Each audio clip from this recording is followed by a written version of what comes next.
วันนี้เป็นครั้งที่3ตรงกับวันที่3สิงหาคมพศ2569ข้าพเจ้าในณัฐพงศ์พิรมเมืองรหัส57ขอเปล่งวาจา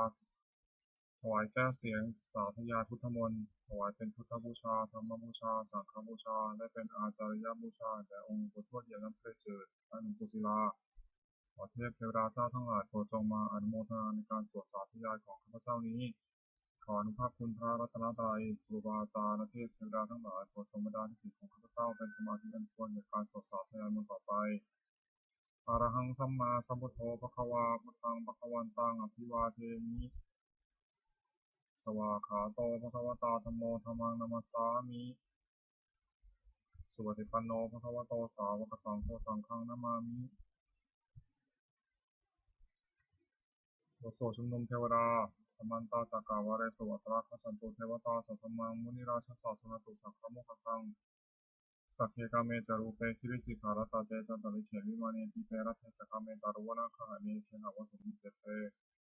ภูมาจายิตุเทวาชาลถารวิสัมเมยกาคันทนาคาติทันตาสัตเตยังมุนิวารวจานังสาโทเมสุนันตุ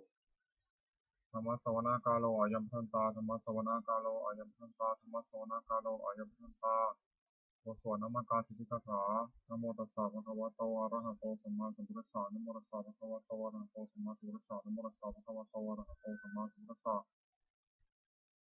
บทไตรสรณคมพุทธังสรณังคัจฉามิธัมมังสรณังคัจฉามิสังฆังสรณังคัจฉามิทุติยัมปิพุทธังสรณังคัจฉามิทุติยัมปิธัมมังสรณังคัจฉามิทุติยัมปิสังฆังสรณังคัจฉามิตาติยัมปิพุทธังสรณังคัจฉามิตาติยัมปิธัมมังสรณังคัจฉามิตาติยัมปิสังฆังสรณังคัจฉามิโอโสสาจาคิริยาคาถานาทิเมสรณังอัญญังพุทโธเมสรณังวรังอิเตนะสัจจาวเชนะโสติเมหุตุสัพพทา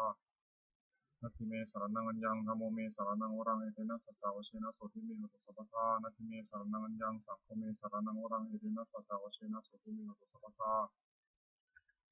บทสวดมหาสมัยสูตรเอวัมเมสุตังเอกังสัมมยังภควาสัพเพสุวิหารติกาปิโรตุสมิงมหาวเนมาตาภิกขุสังเทนะสัตถิมัจจามาเตหิภิกขุสัตถิสัพเพเทวะอรหันเตหิทัสสหิจาโลกาตตุหิเทวตาเยปุเยนะสมุทิตาโหติภควันตังทัสสนยาภิกขุสังฆจะนาตโคจตุนังสุทาวาสกายิกานังเทวานังเอตัทโอเสยังโคภควาสัพเพสุวิหารติกาปิโรตุสมิงมหาวเนมาตาภิกขุสังเทนะสัตถิมัจจามาเตหิภิกขุสัตถิสัพเพเทวะอรหันเตหิทัสสหิจาโลกาตตุหิเทวตาเยปุเยนะสมุทิตาโหติภควันตังทัสสนยาภิกขุสังฆจะยานุนามายปีเยนะภควาเตนะปัสสังกามายมะปัสสังกามิตวาภควโตสันติเตปเตกะทาทาปัสสะยมติอัตโกตาเทวตาสายทัพพินามังพระวาปุริโสสมันตังวาภามสารียปัสสาริตังวาภหังสมิชยเอวะเมวะสุทาวาเสสุเทเวสุอัตตรตาภควโตปุระโตปัตุระหังสุอัตโกตาเทวตาภควันตังอภิวาเทตวะเอกมันตังอัตังสุเอกมันตังทิตาโหเอกาเทวตาภควโตสันติเตยิมังทังปัสสิมาธรรมโยปาวานะสมิงเทวกายาสมังคตาอาคัตมหาอิมังธรรมะสมยังทิตายวะปราชิตาสันติอัตโกปราเทวตาภควโตสันติเตยิมังทังปัสสิตตาภิกขวสมาทังสุจิตังอัตโนทุกขมังสุสาริเทวะเนตานิคังเหตวะอินทิยานิสังขันติปันติตาติ อัตโขปราเทวตาภควโตสันติเกมัทนาภสิเชตวะกีรังเชตวะบริคังทักกีรังโอหะจมเมชาเตจนติสุภามุมลาตะกุมตาสุขันตาสุสุนักติอัตโขปราเทวตาภควโตสันติเกมัทนาภสิเกหิติทังสานังคตาเสนเตคัสมิสันติอปายภูมิปหายะมนุสังยังเทวกายังปฏิปุเรสันติอัตโขภควาภิกขวมันเป็นสีเยปุยนาภิกขเวทัสสุโลกาทัตุสุเทวตาสันติตาโหติตถาคตังทัสสนยาภิกขุสังฆะ เยปิเตภิกขเวเอสุติธรรมสนังอนันโตสัมมาสัมพุทธาเตสัพเพภะวันตานังอิตาปรมาเยวะเทวตาสันติตาเฮสงสัยทัพพิเมหังอิตาระหิเยปิเตภิกขเวทุสังเกนะคตามสนังอนันโตสัมมาสัมพุทธาเตสัพเพภะวันตานังอิตาปรมาเยวะเทวตาสันติตาภูสันติสายทัพพิเมหังอิตาระหิอาทิตสัมมิภิกขเวเทวะกานนามานิทิตาหิสัมมิภิกขเวเทวะกานนามานิเทสิสัมมิภิกขเวเทวะกานนามานิตังสุนันทะสัตตังมนัสสิโตทะปัสสิสัมมิติเอวัมเตติโกเตภิกขุภควโตปัจจตโสมขวายตัตโมจะ สิโลกามนุกัสสามิยะถาภุมาตถาสิตายิสิตาคิริคัพลังปะยิตตาสมาหิตาปุ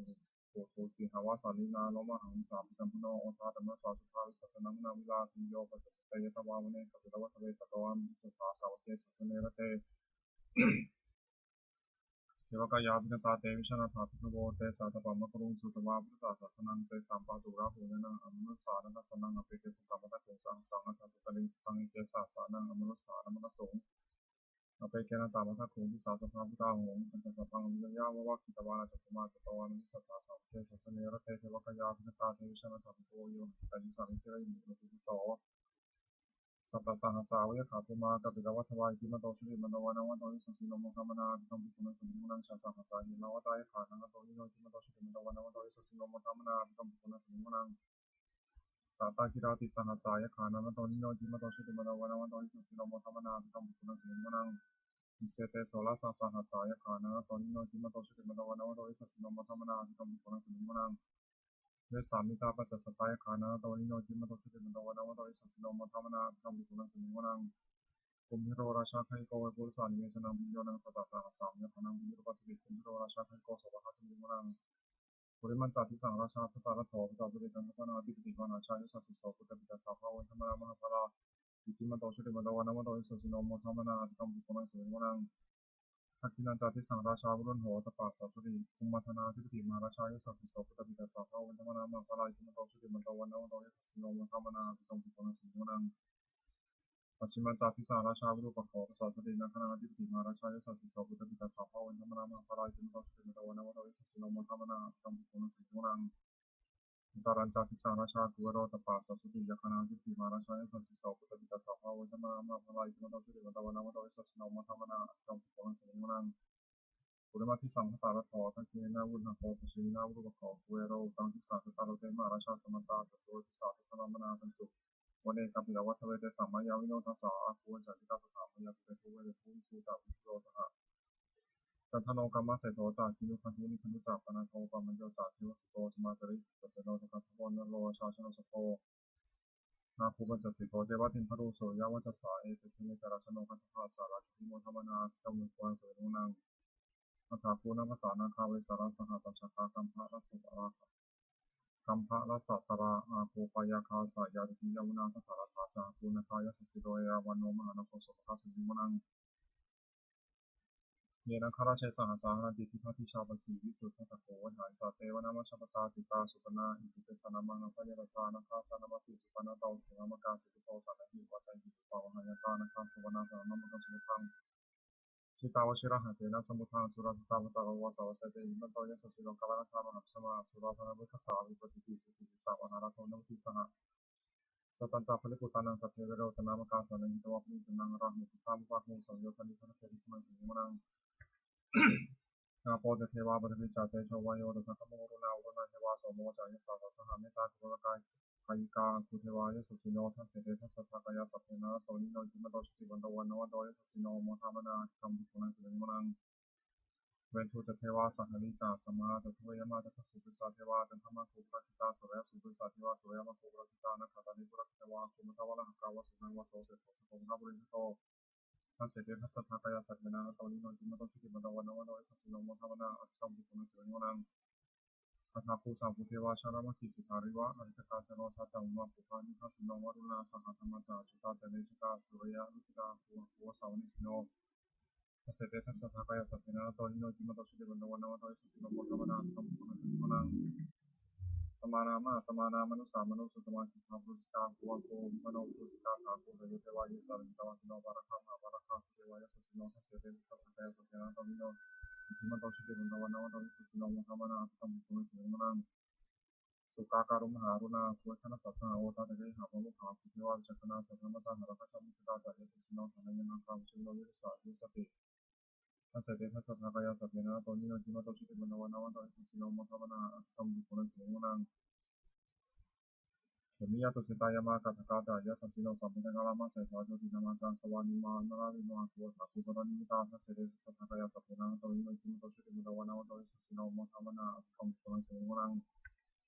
สัพเพเตเทวานิกายาสัพเพนานาโตนิโนนามันวายินาคันโทมิยติวิสัริสาสหะโอทัจจิมาคีลังโอคันนินามานาสวามิคุภะตารานาคันจันทวาสิตายิตังสัพพมาปรมัตโตสัพพุทธาอิทิมโนสาสนังคุโรติโสจะโสวะสิเนโนนังสัสสัพพมาโลกนังมาพามาทิเตติปะปะโนชิเตมโนมิมากายโยนิสัสสิโสทัสเสไตสตาเทปจิตาวัสวัติโนเตสัจจมัชโตอาคาหาติโตปะเทวริโตเตจะสัพเพอภิกันเตสินเทเวสัพพมะเขมรัสนาภิตังวิปัสสากนังสามัคคียทักขณะทัพพนิพาราชินามัทวัตถุสมันตาปริวารธรรมโมมุจิตาโพธินังอิติธรรมาชิโนกันหาสนังอภิสิริปันนา กาลมังหัจจสารังกตวันพิรวังยถาภูสตุมิโทธนายันโตสุชิปตตาโสชตาวติสังโฆเสงวเสตันตสัพพังเดียาวะคิตวาลสุขมาตโตอมนิสัทธาสาวเกสัสเนรเตมารสินาภิกตาเตชนะสัพพโวเตจาตปามกรุงสุตวาพุทธาสนังวิตาราคิวิวกามุนิสามมุติชิตุสัพเพวิสตาตังคามังยติกายสัสสิโนโมทติสังคุติสาวกาเตชนิสุราติบทสวดโพชังคปริตโพชังโคสติสังขาโตธรรมานังวิชโยตถาวิริยัมปีติปัสสัทธิโพชังคาจะตถาปะเรสมาธุเกขะโพชังคาสัตเตเทสัพพะทัสสินามุนินาสัมมาทัคขาตาภาวิตาภมุนิกตาสังวัตตันติอภิญญายะนิพพานายาจาโพธิยาเอเตนะสัจจวชนะโสติเตหุตุสัพพทาเอตัสมิงสมัยเยนาโถโมคคันลานันจะกัสสปังคิลาเนทุกขิเตทิสวาโพชังเคสัตตาเทสยิเตจะตังอภินันทิตวาโรคามุจจิงปังคเนเอเตนะสัจจวชนะโสติเตหุตุสัพพทาเอกทาธรรมาราชาติเคลันเยนาภิปีลิโตจุนทัตเถเรนะเตปัญเยวะพนาเปตวานะสัตสาธรังสัมโมทิตวาจะอาภาธาตัมหาพุทธาสิฐานะโสเอเตนะสัจจวชนะโสติเตหุตุสัพพทาปยีนาเตจะอาภาธาทินนัมปิมเหสีนังมัคคาตัดกิเลสาวะปัตตานุปปัตติธรรมตังเอเตนะสัจจวชนะโสติเตหุตุสัพพทาสวดบารมี10 ทัศ30 ทัศทานะปารมีสัมปันโนทานะอุปปารมีสัมปันโนทานะปรมัตถปารมีสัมปันโนเมตตาไมตรีกรุณามุทิตาอุเบกขาปารมีสัมปันโนอิติปิโสภควาศีลปารมีสัมปันโนศีลอุปปารมีสัมปันโนศีลปรามัตถปารมีสัมปันโนเมตตาไมตรีกรุณามุทิตาอุเบกขาปารมีสัมปันโนอิติปิโสภควาเนคขมมะปารมีสัมปันโนเนคขมมะอุปปารมีสัมปันโนเนคขมมะปรามัตถปารมีสัมปันโนเมตตาไมตรีกรุณามุทิตาอุเบกขาปารมีสัมปันโนอิติปิโสภควาปัญญาปารมีสัมปันโนปัญญาอุปปารมีสัมปันโนปัญญาปรามัตถปารมีสัมปันโนเมตตาไมตรีกรุณามุทิตาอุเบกขาปารมีสัมปันโนอิติปิโสภควาวิริยะปารมีสัมปันโนวิริยะอุปปารมีสัมปันโนวิริยะปรมัตถปารมีสัมปันโนเมตตาไมตรีกรุณามุทิตาอุเบกขาปารมีสัมปันโนอิติปิโสภควาขันติปารมีสัมปันโนขันติอุปปารมีสัมปันโนขันติปรมัตถปารมีสัมปันโนเมตตาไมตรีกรุณามุทิตาอุเบกขาปารมีสัมปันโนอิติปิโสภควาสัจจะปารมีสัมปันโนสัจจะอุปปารมีสัมปันโนสัจจะปรมัตถปารมีสัมปันโนเมตตาไมตรีกรุณามุทิตาอุเบกขาปารมีสัมปันโนอิติปิโสภควาอธิฐานะปารมีสัมปันโนอธิฐานะอุปปารมีสัมปันโนอธิฐานะปรมัตถปารมีสัมปันโนเมตตาไมตรีกรุณามุทิตาอุเบกขาปารมีสัมปันโนอิติปิโสภควาเมตตาปารมีสัมปันโนเมตตาอุปปารมีสัมปันโนเมตตาปรมัตถปารมีสัมปันโนไมตรีเมตตาไมตรีกรุณามุทิตาอุเบกขาปารมีสัมปันโนอิติปิโสภควาอุเบกขาปารมีสัมปันโนอุเบกขาอุปปารมีสัมปันโนอุเบกขาปรมัตถปารมีสัมปันโนเมตตาไมตรีกรุณามุทิตาอุเบกขาปารมีสัมปันโนอิติปิโสภควาทัสสะปารมีสัมปันโนทัสสะอุปปารมีสัมปันโนทัสสะปรมัตถปารมีสัมปันโนเมตตาไมตรีกรุณามุทิตาอุเบกขาปารมีสัมปันโนอิติปิโสภควาพุทธังสรณังคัจฉามิธัมมังสรณังคัจฉามิสังฆังสรณังคัจฉามิธัมมามิหังนะโมตัสสะภะคะวะโตอะระหะโตสัมมาสัมพุทธัสสะนะโมตัสสะภะคะวะโตอะระหะโตสัมมาสัมพุทธัสสะนะโมตัสสะภะคะวะโตอะระหะโตสัมมาสัมพุทธัสสะบทสวดพระคาถาทิพยมนต์เจริญธาตุ6พุทธังอายุวัฒนังชีวิตังยาวานิพานังสรณังคัจฉามิธัมมังอายุวัฒนังชีวิตังยาวานิพานังสรณังคัจฉามิสังฆังอายุวัฒนังชีวิตังยาวานิพานังสรณังคัจฉามิทุติยัมปิอายุวัฒนังชีวิตังยาวานิพานังสรณังคัจฉามิทุติยัมปิธัมมังอายุวัฒนังชีวิตังยาวานิพานังสรณังคัจฉามิทุติยัมปิสังฆังอายุวัฒนังชีวิตังยาวานิพานังสรณังคัจฉามิตติยัมปิอายุวัฒนังชีวิตังยาวานิพานังสรณังคัจฉามิตติยัมปิธัมมังอายุวัฒนังชีวิตังยาวานิพานังสรณังคัจฉามิตติยัมปิสังฆังอายุวัฒนังชี ชีวิตังยาวะนิพพานังสรณังคัจฉามิวายโยจากพุทธคุณังอรหังพุทโธอิติปิโสภควานามามิหังอรหังสัมมาสัมพุทโธวิชชาจรณะสัมปันโนสุขโตโลกวิทูอนุตตรโรปุริสธรรมสารติสัทธาเทวมนุสสานังพุทโธภควาติวายโยจะธรรมเมตังอรหังพุทโธอิติปิโสภควานามามิหังสวากขาโตภควตาธโมสันติติโกอากาลิโกเอหิปัสสิโกโอปันญิโกวัจจตังทิตโกวินิติวายโยจัตสังฆานังอรหังพุทโธอิติปิโสภควานามามิหังสุปฏิปันโนภควโตสาวกสังโฆชุปฏิปันโนภควโตสาวกสังโฆยะยะปฏิปันโนภควโตสาวกสังโฆสามีจิปฏิปันโนภควโตสาวกสังโฆยะทิทังจัตตาริปุริสายุคานิสัพปริสปุคลาเอสัพพะโตสาวกสังโฆอังหุนายโยปังหุนายโยทัตถินายโยอัญชลิกะเรนิโยนุปรังปุญญเขตังโลกัสสาติอาตุปริสุทธานุภาเวนะสัพพะทุกขาสัพพะยาสัพพะโรคาวิมุตติอิติอิทะมะโทอิติยังสัพพะทิสัพพัตตตายะสัพพาวันตังโลกังเมตตากรุณามุนิตาอุเบกขาสหคเตนะเจตสาจะปุถทิสังปริตวาวิหารติสุขังสุปฏิสุขังปฏิพุชตินาปาปะกังสุตินังปัสสติมนุสานังปิโยโหติอมนุสานังปิโยโหติเทวตารักขันตินาสาทิวาวิสังวาสัตตังวากัมมติสุวาตังจิตตังสมาธิยติมุขวันโนวิปัสสีทติอสัมมุนโหกาลังกโรติอิตริงอัปปะติวิชันโตธรรมะโลกุโกโหติอิติธรรมะโตทิริยังอเวรังอเวราสุขาชิโนกตังมิยังพลังไมหังสัพเพปฏิพุนตุเมภวตุสัพพมังคารังรักขันตุสัพพเทวตาสัพพพุทธานุภาเวนะสัพพธรรมานุภาเวนะสัพพสังฆานุภาเวนะโสติโหตุนิรันตรังอรหังพุทโธอิติปิโสภควานามามิหังเตโชจากพุทธะคุณังอรหังพุทโธอิติปิโสภควานามามิหังอรหังสัมมาสัมพุทโธวิชชาจรณะสัมปันโนสุขโตโลกวิทูอนุตตรโรปุริสธรรมสารติสัทธาเทวมนุสสานังพุทโธภควาติเตโชจะธรรมเมตังอรหังพุทโธอิติปิโสภควานามามิหังสวากขาโตภควตาธโมสันติติโกอากาลิโกเอหิปัสสิโกปัญญิโกปัจจตังวิทิตโพนิหิติเตโชจะสังฆานังอรหังพุทโธอิติปิโสภควานามามิหังสุปฏิปันโนภควโตสาวกสังโฆชุปฏิปันโนภควโตสาวกสังโฆยะยะปฏิปันโนภควโตสาวกสังโฆสามีจิปฏิปันโนภควโตสาวกสังโฆยะทิทังจัตตาริปุริสายุคานิสัพปริสปุคลาเอสัพพะโตสาวกสังโฆอังหุนายโยปังหุนายโยทัตถินายโยอัญชลิกะเรนิโยนุปรังปุญญเขตังโลกัสสาติสาธุปริสุทธานุภาเวนะสัพพะทุกขาสัพพะยาสัพพะโรคาวิมุตติอิติอิทัมมาโททิริยังสัพพะทิ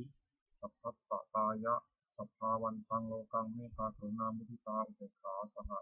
คเตนะเจตสาจะ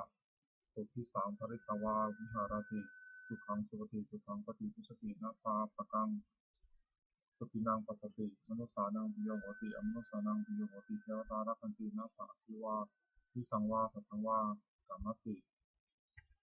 สุวาตังจิตตังสมาธิยติมุขาวันโนวิปัสสีทติอสัมมุโหกาลังกโรติอุตริงอัปปาติวิชันโตภมะโลกุโกโหติอิติอิทะมะโททิริยังอเวรังอเวราสุขาชิโนกตังยังพลังมันสัพเพปฏิพุนตุเมภวตุสัพพมังคารังรักขันตุสัพพเทวตาสัพพพุทธานุภาเวนะสัพพธรรมานุภาเวนะสัพพสังฆานุภาเวนะโสติโหตุนิรันตรังอรหังพุทโธอิติปิโสภควานามามิหังอาโปจักพุทธะคุณังอรหังพุทโธอิติปิโสภควานามามิหังอรหัง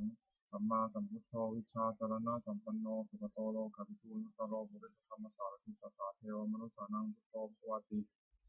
อาโปจะธรรมเมตังอรหังพุทโธอิติปิโสภควานามามิหังสวากขาโตภควตาธัมโมสันติโกกาลิโกอิมิตัสสิโกปนัญญิโกปัจจตังวิทุตโพนิหิอาโปจะสังฆานังอรหังพุทโธอิติปิโสภควานามามิหังสุปฏิปันโนภควโตสาวกสังโฆชุปฏิปันโนภควโตสาวกสังโฆยะยะปฏิปันโนภควโตสาวกสังโฆสัมมิจิปฏิปันโนภควโตสาวกสังโฆยะทิทังจัตตาริปุริสายุคานิยถาปุริสปุคลาเอสัพพะโตสาวกสังโฆอังหุนายโยปังหุนายโยทัตถินายโยอัญชลิกะเรนิโยนุปรังปุญญเขตังโลกัสสาติสาธุปริสุทธานุภาเวนะสัพพทุกขาสัพพะยาสัพพะโรคาวิมุตติอิติอุทามะโทเถริยังสัพพัทธิสัพพัตตายะสัพพาวันตังโลกังเมตตากรุณามุทิตาอุเบกขาสหคเตนะเจตสาจะสุทธิสังปริตวา วิหารติสุขังสุปฏิสุขังปฏิพุชตินะปาปะกังสุปินังปัสสติมนุสสานังปิโยโหติอมนุสสานังปิโยโหติเทวตารักขันตินัสสาทิวาวิสังวาสังฆวากามติตุวตังจิตตังสมาธิยติมุขาวันโนวิปะสีทติสัมมุโหกาลังกโรติหุตริงอัปปาติวิชันโตธรรมะโลกุโคโหติอิติอุทามาโทอิติริยังอเวรังอเวราสุขาชิโนกตังยังพลังไม่หังสัพเพภาคีโหนตุเม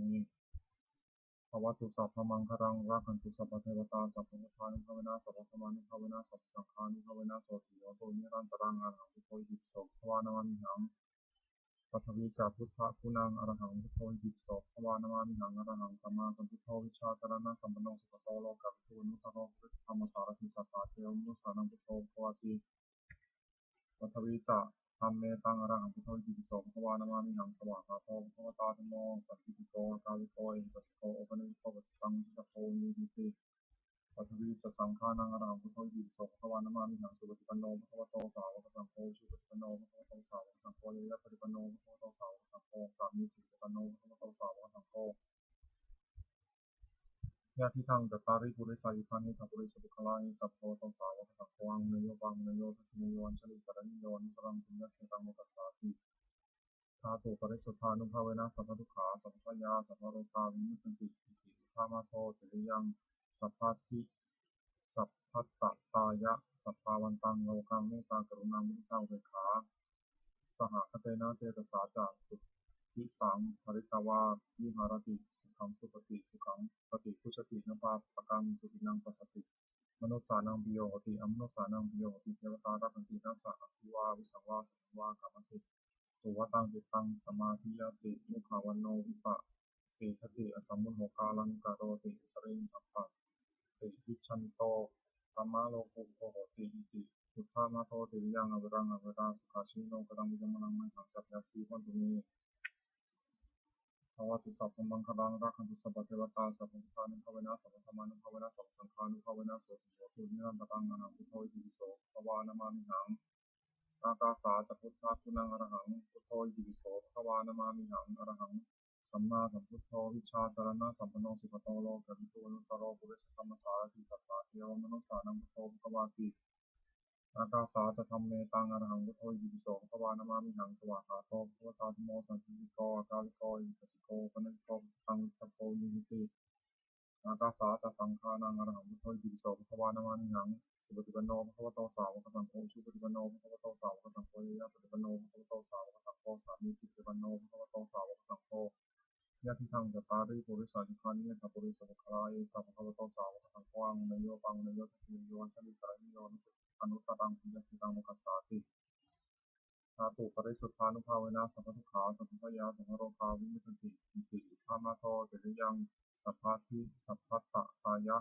สัพพาวันตังโลกังเมตตากรุณามุทิตาอุเบกขาสหคเตนะเอจัสเจตัสสาจะตุทิสังภริตวาวิหารติสุขังสุปฏิสุขังปฏิพุชตินะปาปะกังสุปินังปัสสติ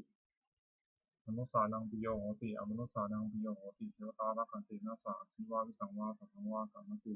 ตุวตังจิตตังสมาธิยติมุขวันโนวิปะสีทติอสมุโหกาลังกโรติตริงอปปาติวิชันโตธรรมะโลกุปโภโหติอิติอุทามาโทติยังอเวรังอเวราสุขาชิโนกตังยังลังมังหาสัพเพติวันตุเมภวตุสัพพมังคลังรักขันตุสัพพเทวตาสัพพพุทธานุภาเวนะสัพพธรรมานุภาเวนะสัพพสังฆานุภาเวนะโสติโยตุนิรันตรังอหังพุทโธอิติปิโสภควานามามิหังวิญญาณัญจะพุทธะคุณังอรหังพุทโธอิติปิโสภควานามามิหังอรหังสัมมาสัมพุทโธวิชาจารณะสัมปันโนสุขโตโลกวิทูนุตโรปุริสธรรมสารติสัทธาเทวมนุสสานังพุทโธภควาติวิญญาณัญจะธัมเมตังอรหังพุทโธอิติปิโสภควานามามิหังสวากขาโตภควตาธัมโมสัพพิโกกาลิโกอิปัสสิโกปนิโกจตังวิจโพนิติวิญญาณัญจะสังฆานังอรหังพุทโธอิติปิโสภควานามามิหังสุปฏิปันโนภควตาสุปฏิปันโนภควโตสาวกสังโฆสุปฏิปันโนภควโตสาวกสังโฆยะปฏิปันโนภควโตสาวกสังโฆสามีจิปฏิปันโนภควโตสาวกสังโฆญาติทังจัตตาริปุริสานิพันนิปุริสบุคลาเอสัพพะโตสาวกสังโฆอังเนโยตังเนโยอัญชลิกรณิโยนุตรังปุญญเขตังโมกัสสาติธาตุปริสุทธานุภาเวนะสัพพทุกขาสัพพยาสัพพโรคาวิมุตติอิติ อุทามาโทติริยังสัพพะทิสัพพะตตายะสัพพาวันตังโลกังเมตตากรุณามุทิตาอุเบกขาสหคเตนะเจตสาจะสุทธิสังภริตวาวิหารติสุขังสุขติสุขังปฏิพุชตินภาปกังสุตินังปัสสติมนุสานังปิโยโหติอมนุสานังปิโยโหติเทวตารักขันตินัสสะอภิวาวิสังวาสัพพวากามติสุวตังจิตตังสมาธิยติมุขาวโนวิปัสสีคติสัมโหกาลังกโรติอุตริงอัปปาติวิชันโตธรรมะโลกุโภโหติอิติอิติอุทามาโทติริยังอเวรังอเวราสุขาชีโนกตัมยังรังมยังสัพเพทัพพิโพนตุเมภวตุสัพพมังครังราคันตุสัพพเทวตาสัพพพุทธานุภาเวนะสัพพธรรมานุภาเวนะสัพพสังฆานุภาเวนะโสติโหตุนิรันตรังอหังพุทโธอิติปิโสภวานามานิหังบทสวดพระหงส์มหากาพระหงส์สหัสสเมสมาธินิตัสสาวุทันตังครีเมฆาลังอุทิจักโครัสเสนมารัง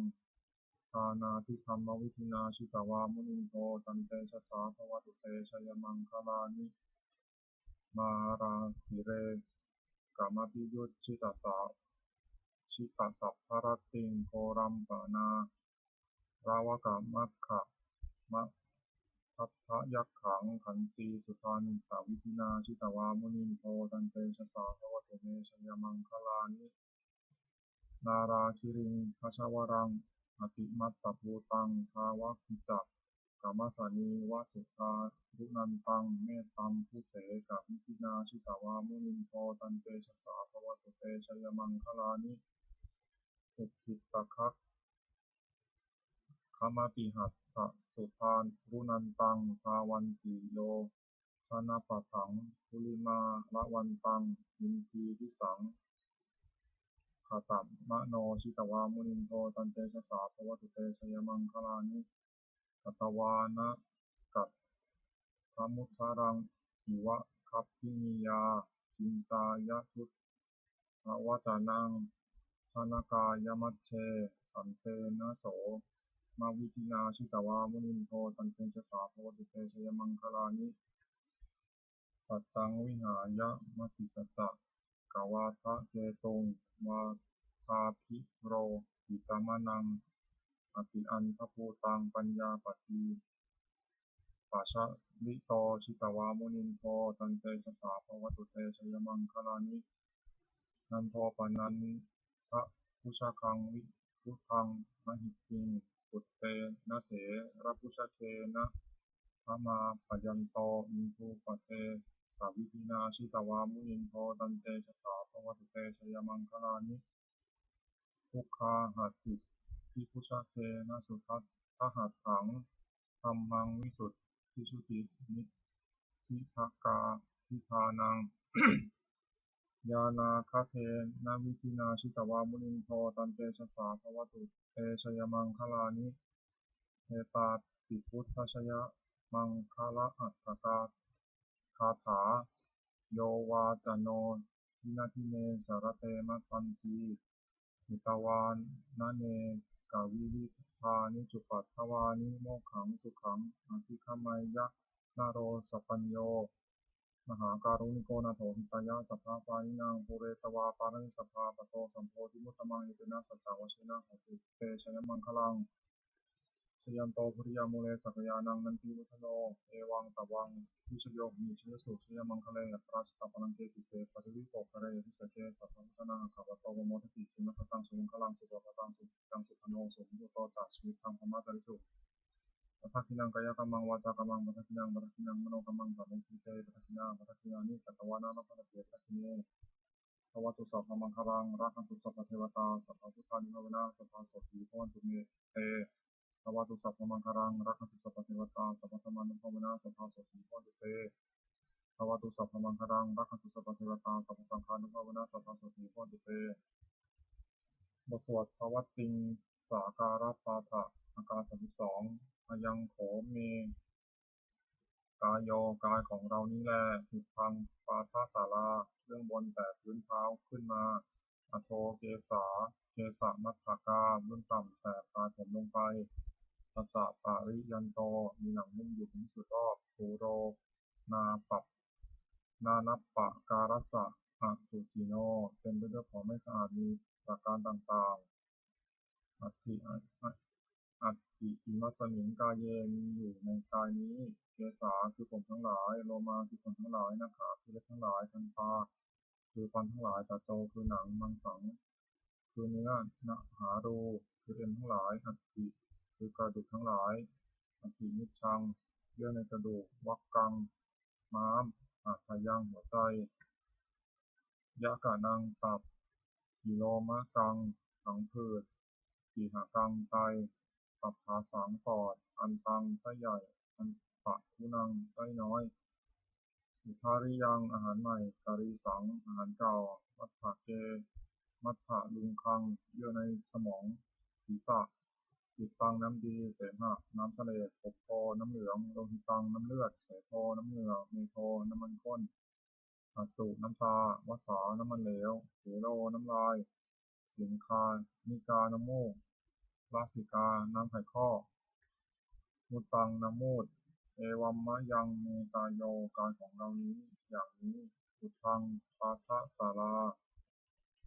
เบื้องบนแต่พื้นเท้าขึ้นมาอโทเกสะมัทธกาเบื้องต่ำแต่ปลายผมลงไปตัจจะปาริยันโตมีหนังหุ้มอยู่ที่สุดรอบปูโรนาปับนานัปปะการสะอสุจิโนเต็มไปด้วยของไม่สะอาดมีประการต่างๆอย่างนี้แลบทสวดอภิธรรมปัจเจเวคคณะปาฐะชราธรรมมหิชรังอนาติโตเรามีความแก่เป็นธรรมดาจะล้มพ้นความแก่ไปไม่ได้พิยาธรรมมหิพิยาทิงอนาติโตเรามีความเจ็บไข้เป็นธรรมดาจะล้มพ้นความเจ็บไข้ไปไม่ได้มรณะธรรมมหิมรณังอนาติโตมีความตายเป็นธรรมดาจะล่วงพ้นความตายไปไม่ได้สัพเพหิสัพเพหิเมปิเยหิมนาปิหินานาภโววินาภโวเราจะระเบิดต่างๆคือว่าเราต้องพัฒนาจากของรักของเจริญไปทั้งสิ้นไปกรรมสกมหิกรรมทายาโทกรรมโยนิกรรมวัตถุกรรมปฏิสารโนเรามีกรรมของตนมีกรรมเป็นผู้ให้ผลมีกรรมเป็นแดนเกิดมีกรรมเป็นผู้ติดตามมีกรรมเป็นที่อาศัยยังกรรมังกริสันนิกัลยาณังวาปะปะกังวาปัสสะทายาโทภุสันนิเราจะทำกรรมบันไดไว้เป็นบุญหรือเป็นบาปเราจะเป็นทายาทคือว่าจะต้องได้รับผลของกรรมนั้นสืบไปเอวังอัมหิหิอภินังปัจเจกกับพังเราทั้งหลายถึงเชนนาอย่างนี้ทุกวันเถิดบทสวดพระเทกรตะคาถาแปลอภิตังนาวะคะมายานามติยังเสียนะคะตังบุคคลที่ควรตามที่ถึงสิ่งที่ลงไปได้ด้วยอะไรและมีพวงถึงสิ่งที่ยังไม่มาถึงยะทัตติตามไปหินันตังอปตัญจะนะคะตังสิ่งหนึ่งที่ก็รับไปแล้วสิ่งหนึ่งมาเขาที่ไม่มาปัจจุบันนันติโยธรรมังปัฏฐาปัฏฐาพิปัสสติสังดังสังควรตังนิพพานุภารุเยผู้ใดเห็นธรรมมันเกิดขึ้นเฉพาะหน้าในที่นั้นอย่างจัดแจ้งไม่งอแงไม่คลอนแคลนขอบควรพ่อคุณในการเช่นนั้นไว้อาเชวะกิจจามาตาปังโกชัญญาเมื่อนังสุเวความพิมพ์ต้องทำวันนี้ใครจะดูความตายในพวกนี้นั่นที่เราสังขารในหน้ามาเจนะมัจจุนาเพราะการที่ธรรมชุราซึ่งมีเสียงมากจะมีสัมเราเอวังวิหาริมาตาปิงังโหรตามันติตังเวเทกระตติสันโตจิตเตมุนีผู้สงบย่อมกล่าวเรียกผู้มีความผิดเช่นนั้นไม่จิตการทั้งกลางวันกลางคืนว่าที่เป็นอยู่ในเพียงราตรีเดียวก็น่าชมบทสวดเมตตายังจริงๆคาถาแผ่เมตตาแบบฉบับเฉพาะของหลวงปู่ชอบฐานสโมยังจริงๆกุศลังกัมมังสัพพิหิกเตหิกตังปุญญังโนอนุโมทันตุสุนันตุโอนโตเยเทวาสิงหานิยติกตาทิคายิตาสัทธาโหตุสุขิตาโหตุทุกขาปมุนจตุ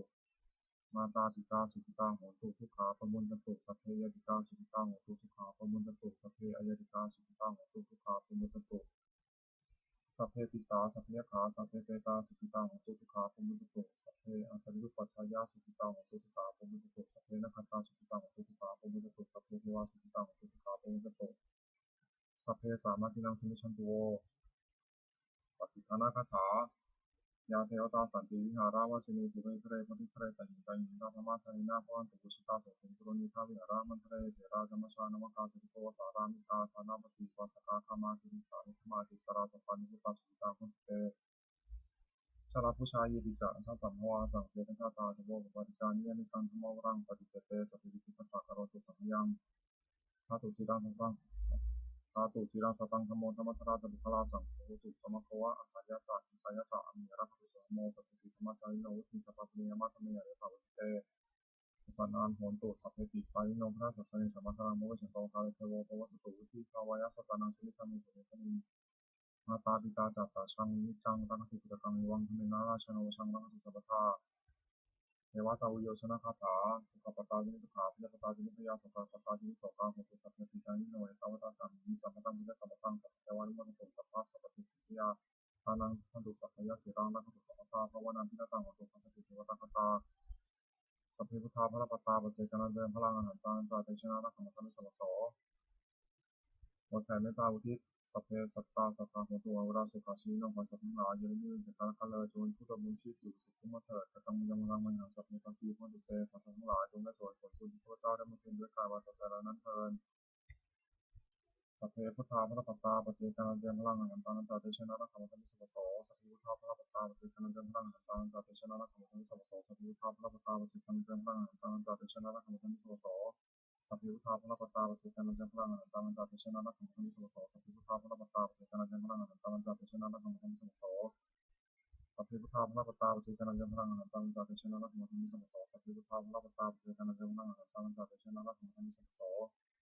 สัพพิพุทธาพระปัตตาปัจเจกนันจังพลังอหันตังจัตติชนะนักขังธมิสวโสสัพพิพุทธาพระปัตตาปัจเจกนันจังพลังอหันตังจัตติชนะนักขังธมิสวโส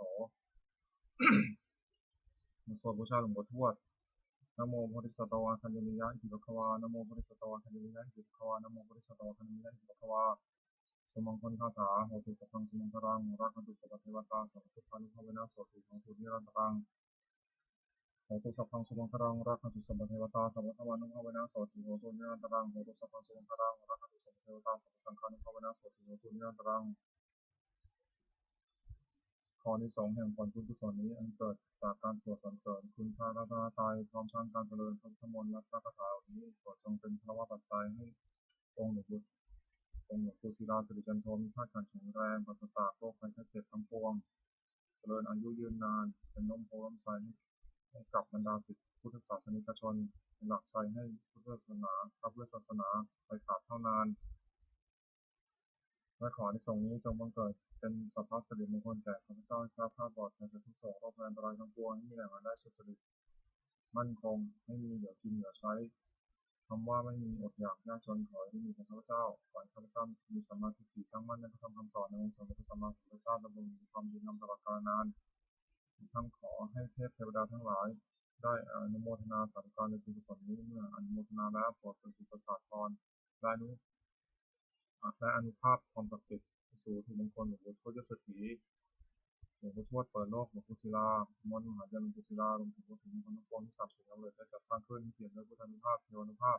และฤทธานุภาพศักดิ์สิทธิ์อำนวยผลในสิริมงคลกับทุกพระปองบูชาทุกประการเทิน